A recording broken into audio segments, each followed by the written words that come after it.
Hey guys, Jackie and Marie Mama Cooks here. Today I'm going to show you guys how to roast chicken breast.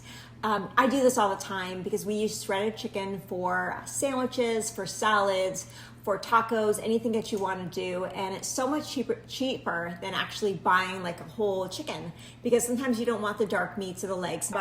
Just pour some olive oil on both sides. I'm going to rub that in. Next, I'm going to put salt and pepper on the chicken, and I always put salt in a bowl like this so I don't cross-contaminate.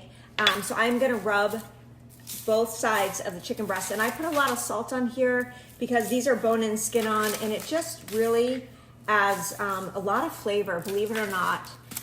So I found that, adding, enough salt and pepper and really seasoning these really helps. I'm just going to put pepper all around them as well, the top and bottom. And apply that, and that's it. Okay. The chicken is got the salt and pepper on it, and I'm going to put it in the oven at 375 for 35 to 45 minutes, depending on the size of your breast. Check them, internal temp 165, and then I'll show you what they look like when they come out. Okay guys, here's the breasts out of the oven.